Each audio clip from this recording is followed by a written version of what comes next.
नमस्कार दोस्तों। आप सुन रहे हैं एक ऐसी कहानी जो सिर्फ एक लड़की की नहीं बल्कि हर उस दिल की कहानी है जिसे अपनों ने समझा नहीं, जिसने चुप रहकर दर्द सहा। यह है कहानी मैं पद्मजा। आज हम लेकर आए हैं इसका पहला भाग, एपिसोड 1। अगर आप भावनाओं से भरी, रहस्यों से ढकी और दिल को छू लेने वाली कहानियां सुनना पसंद करते हैं तो इस वीडियो को पूरा जरूर सुनिएगा।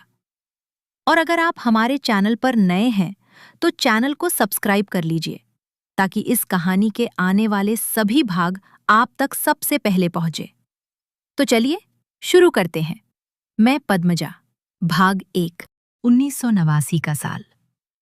सुबह सुबह राशिद घटक के आने से हेमलता बहुत ही चिढ़ जाती हैं।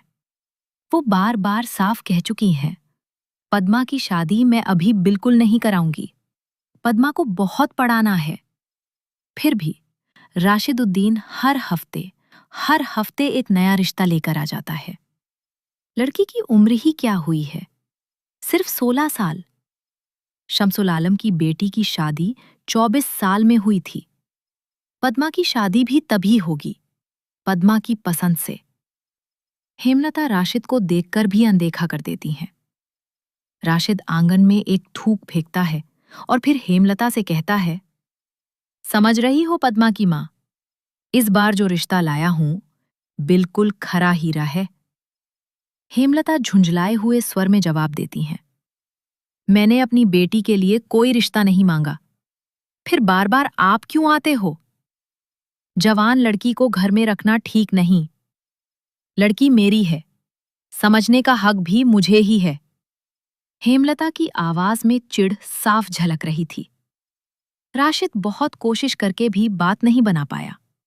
निराश और भारी चेहरे के साथ सड़क पर कदम रखता है। रोज ही कोई न कोई लड़के वाले आकर हाथ में पैसे थमा देते हैं और कहते हैं, मोशेद की बड़ी लड़की हमें चाहिए। राशिद खुद से ही बड़बड़ाता है, क्या गांव में और लड़कियां नहीं हैं? एक ही लड़की सबकी नजर में क्यों आ जाती है? क्या चाहने से सब कुछ मिल जाता है? पूना स्कूल की यूनिफॉर्म पहने पद्मजा को बुलाती है। अप्पा, अप्पा, स्कूल नहीं जाओगी? अप्पा। पद्मजा ने नींद में ही आंखें झपकाईं और मुश्किल से बोली, नहीं, और फिर तुरंत आंखें बंद करके गहरी नींद में चली गई। पूना निराश होकर मां के कमरे में जाती है। अम्मा, अप्पा स्कूल नहीं जाएंगी?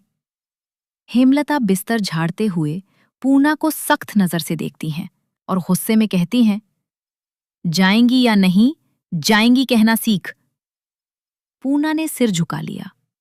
हेमलता का सख्त नियम है, लड़कियों को पढ़ाया जा रहा है, गंदी या गलत भाषा बोलने के लिए नहीं, शुद्ध भाषा में बात करनी होगी।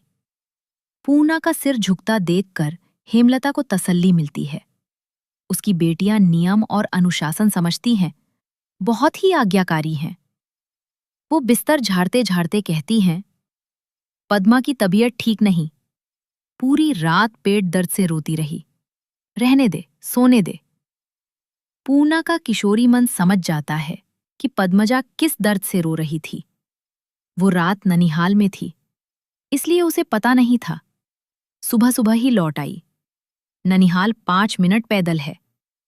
पूना को चुपचाप खड़ा देखकर हेमलता कहती हैं, तू जा, सिर झुकाकर जाएगी, सिर झुकाकर ही आएगी।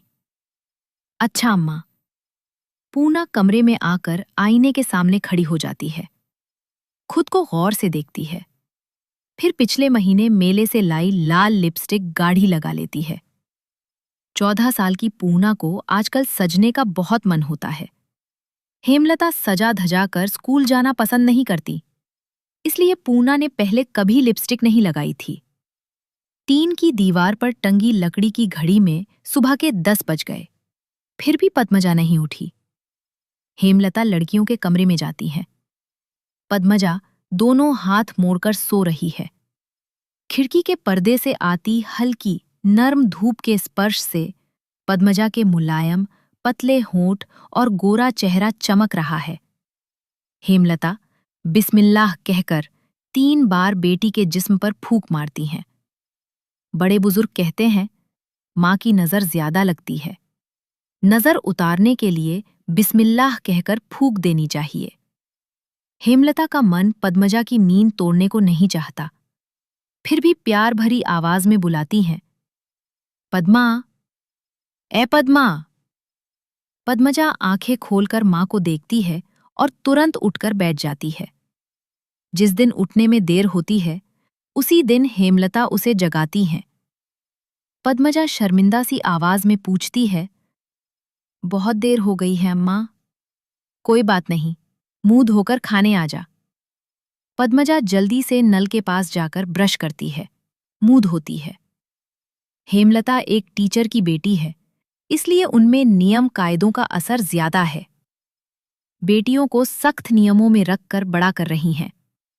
पद्मजा रसोई में जाकर देखती है, प्लेट में खाना लगा हुआ है। वो हल्की सी मुस्कान के साथ प्लेट लेकर टेबल पर बैठ जाती है।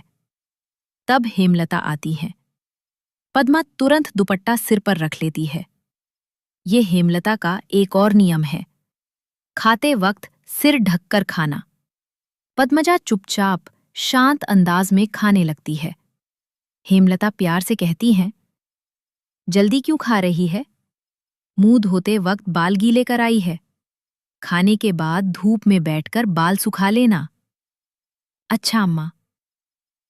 तो दोस्तों, ये था मैं पद्मजा का पहला भाग।